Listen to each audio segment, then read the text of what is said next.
4 प्रकार का मति ज्ञान होता है। कितने प्रकार का? 4 प्रकार का।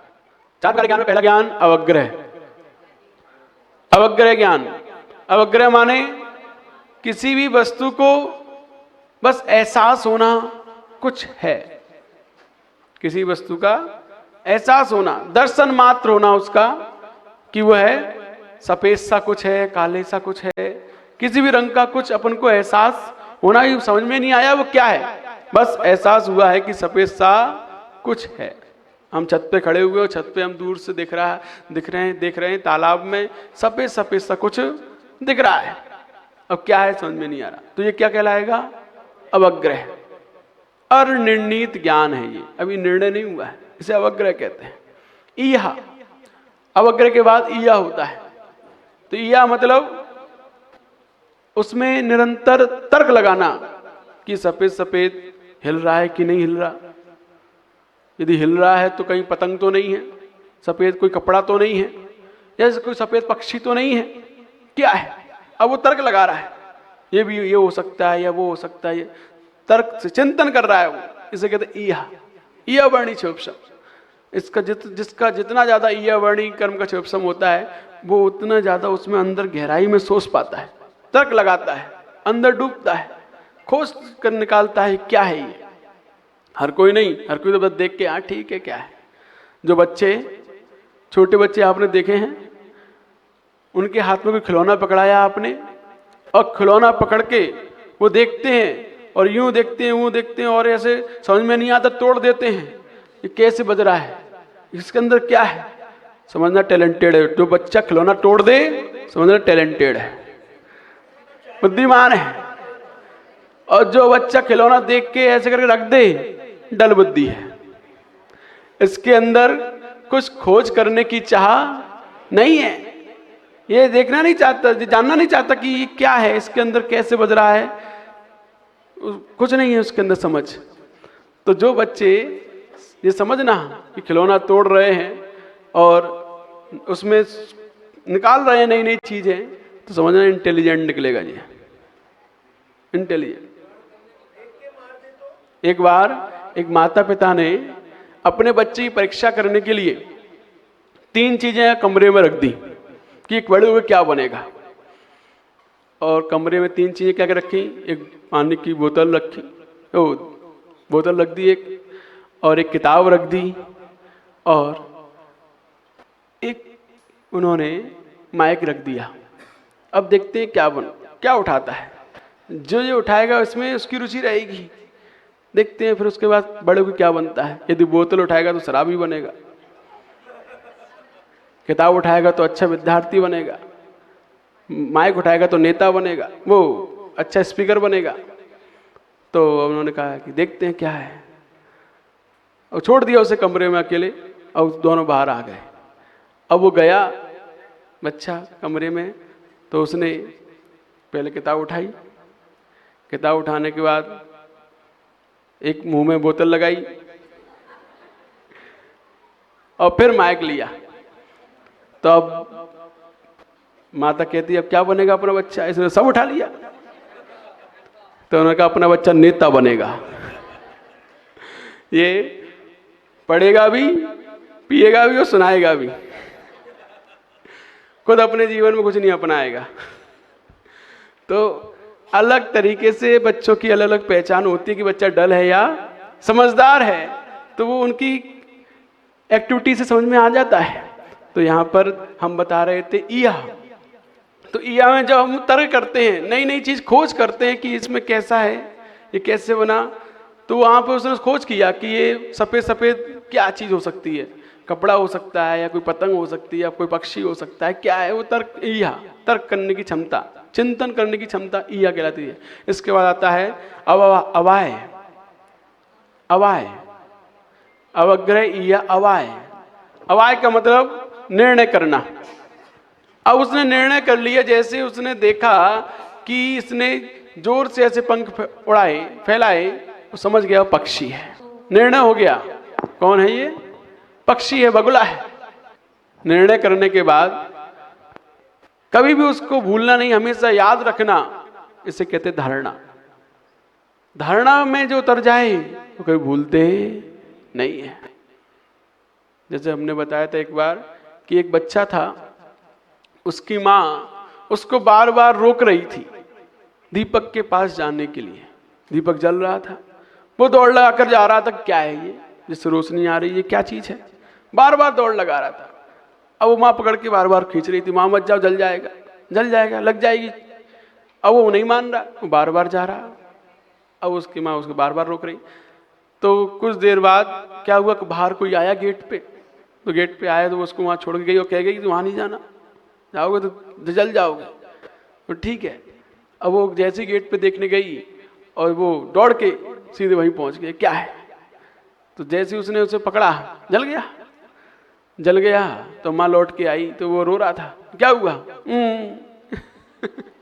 जल गए इससे, तो जल गया। अब समझ में आया हम क्यों मना कर रहे थे, तुम्हारे हित के लिए मना कर रहे थे, लेकिन समझ में नहीं आ रहा था। अब जाओ उसके पास, अब नहीं जाएंगे, अब नहीं जाएंगे। अब उसको बार बार भेज रहे हैं तो नहीं जाएंगे। अब जिंदगी भर उसे याद रहेगा कि दीपक के पास नहीं जाना है। क्यों? अनुभव हो गया। जिस चीज का अनुभव हो जाता है वो धारणा में उतर जाता है। इसीलिए पढ़ाई को मात्र पढ़ना ही नहीं होता, ध्यान रखो, आप जो भी पढ़ते हैं वो मात्र रटना ही नहीं होता। रटने के साथ यदि आपने उसको प्रैक्टिकल में उतार लिया, अनुभव में उतार लिया है, तो आप कभी भूलोगे नहीं। और उसको आपने यदि मात्र पढ़ाई है, रटाई है, तो बस पेपर देने के बाद आपसे कोई पूछेगा 2 दिन बाद कि क्या दे के आए थे, दोबारा पेपर दो, सब फेल हो जाओगे, सब फेल। यदि आप लोगों से भी जो आपको पढ़ाया गया है या आपने जो पढ़ाई की 10th की 12th की, और उसके 1 महीने बाद आपसे एग्जाम लिया जाए, 1 महीने बाद 12th का एग्जाम फिर से दो, वही वाला जो आपने दे चुके हो, दे सकते हो। ये कारण क्या था? क्योंकि हमने सिर्फ रटा था, पढ़ा था, समझा नहीं था। ये समझा होता तो हमसे 1 साल बाद भी कोई पूछता तो हम बता सकते थे कि हाँ ये ऐसा है। समझकर जो चीज पढ़ी जाती है वो धारणा में उतरती है, वो याद रहती है। और जो चीज बिना समझे बस रटी जाती है वो कभी भी किसी के काम नहीं आती है। तो इसीलिए हमें अपने जीवन में कौन सा कर्म बनाना है? धारणा वर्णी कर्म का क्षोभम पैदा करना है कि जो भी हम पढ़ लें वो याद हो जाए, स्टोर रूम में हम रख दें। उसको कहाँ रख दें? स्टोर रूम में, और जब चाहे तब उसका प्रयोग करें। 2 प्रकार की चीजें होती हैं, एक स्टोर रूम और एक शोरूम। 2 प्रकार की चीजें, शोरूम और स्टोर रूम। अब एक बार एक व्यक्ति, अच्छी अच्छी मूछें थी, बहुत सुंदर मूछें उसकी, बहुत बड़ी बड़ी मूछें। तो जब किसी व्यक्ति को उसकी मूछें पसंद आ गई तो उसने कहा कि ये मूछों के बाल चाहिए हमें, आपके दे सकते हैं क्या? बहुत सुंदर मूछें हैं आपकी। बोले दे सकते हैं, बिल्कुल। कितने रुपए में देंगे, क्या देंगे? बोले 2 बाल, 1 बाल 500 का है, 2 बाल 1000 रुपए के। ठीक है, हम देंगे आपको, 2 बाल दीजिए हमें, आप अपनी मूछों, कितनी बड़ी मूछें हैं आपकी, 2 बाल दीजिए। ठीक है, आइए कल सुबह। तो कल सुबह पहुंचता है और 2 बाल यहाँ से उखाड़ के देता है, लीजिए। तो बोला बात तो मूछों के बाल की हुई थी, आप पीछे दे रहे हो।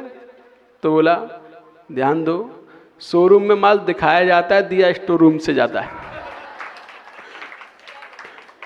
है ना। शोरूम में माल तो दिखाने के लिए होता है, दिया कहाँ से जाता है? स्टोर रूम से। तो हम स्टोर रूम से आपको दे रहे हैं।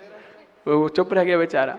तो ऐसे ही कहते हैं बुद्धि कब कहाँ किस प्रकार से प्रयोग करनी है, वही व्यक्ति समझदार कहलाता है। तो यहाँ ये कोट बुद्धि रिद्धि के धारी मुनराज हैं, जो एक बार अपने स्टोर रूम में जो फीड कर देते हैं, जिंदगी भर कभी नहीं भूलते हैं।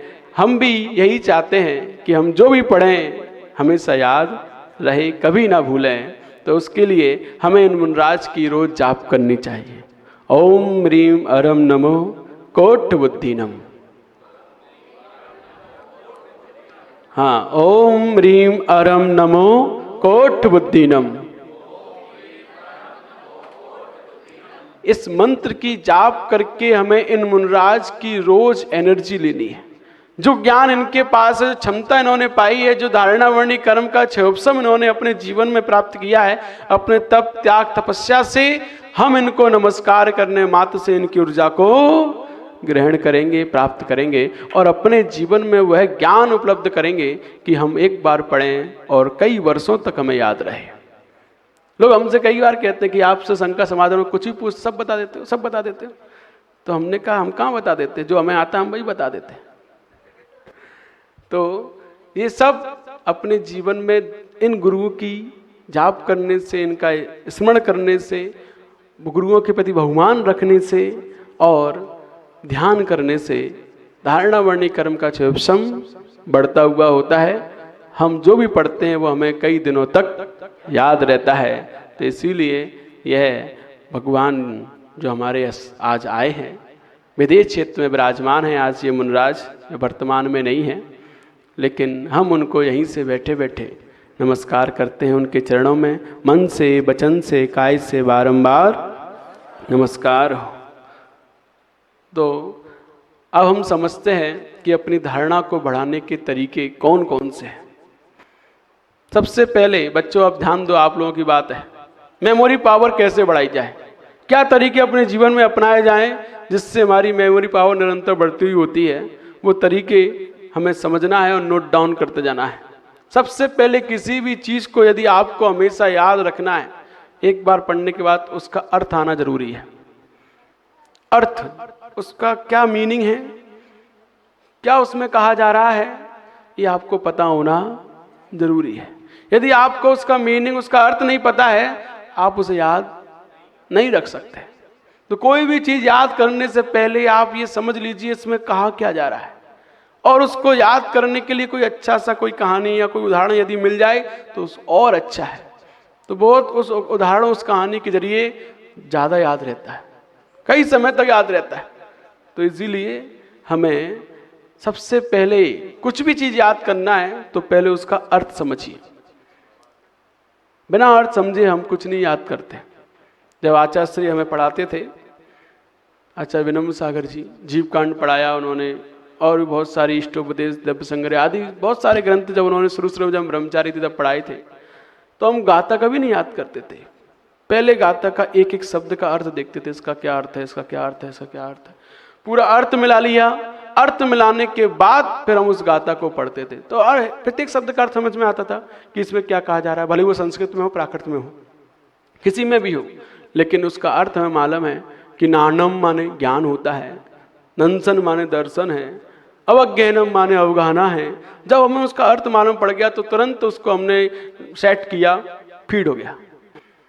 तो अर्थ जिसका आपको पता होगा वो चीज जल्दी आप फीड कर दोगे अपने दिमाग में, याद हो जाएगी। सबसे पहले क्या करना है, कुछ भी चीज को याद करने से पहले रटना नहीं है, समझना है अर्थ कि इसमें क्या कहा जा रहा है, क्या इसका अर्थ है, मीनिंग है। वो चीज आप यदि कैच कर लोगे आपको बहुत दिनों तक वो याद रहने वाली है। दूसरा, आप रोज सुबह उठकर 5 मिनट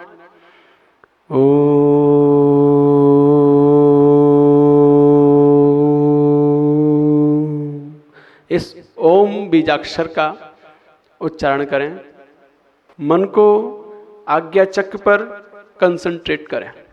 यहाँ पर ओम अपने मन से बनाएं और उस सफेद रंग के ओम को हमें देखते हुए यह ओम निरंतर बोलना है 5 मिनट तक, कम से कम।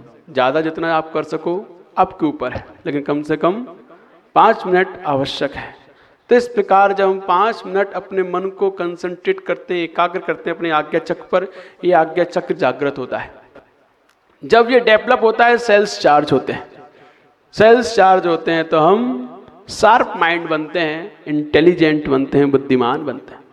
तो सबसे पहले हमें क्या चार्ज करना है अपना, ये आज्ञा चक्र।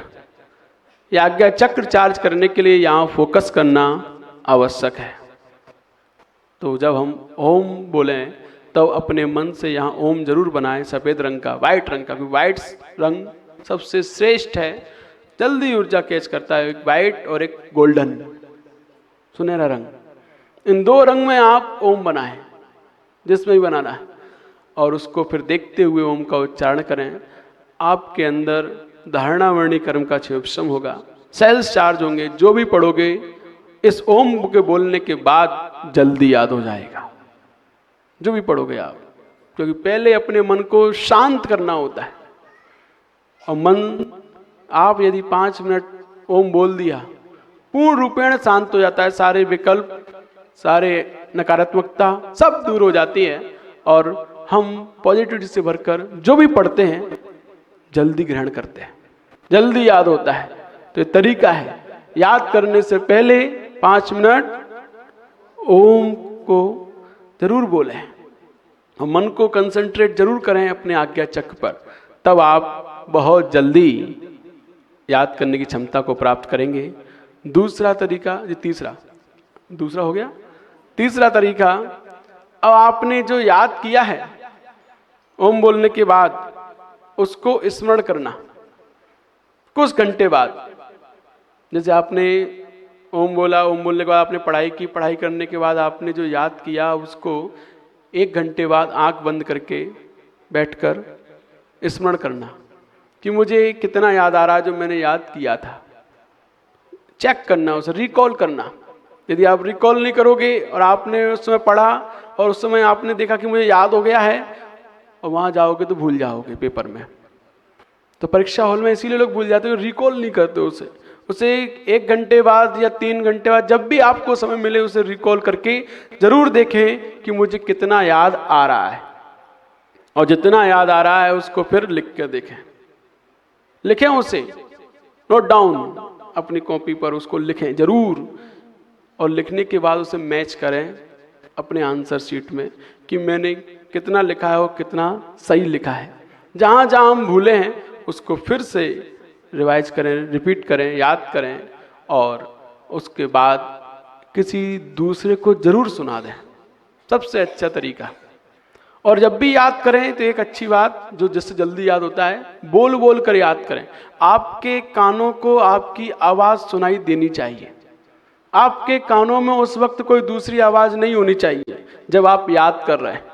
मोबाइल कोसों दूर होना चाहिए, पास में नहीं, बहुत दूर, वरना नोटिफिकेशन के बार बार टून टून बजता रहता है ना, दिमाग भटकता है।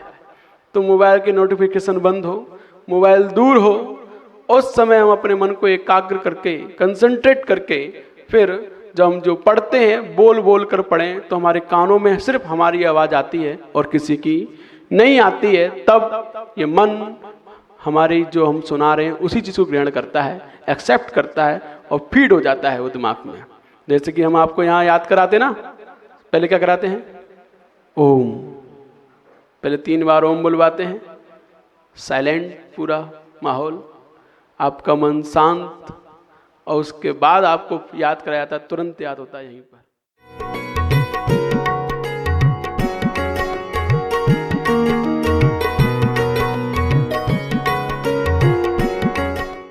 वंडर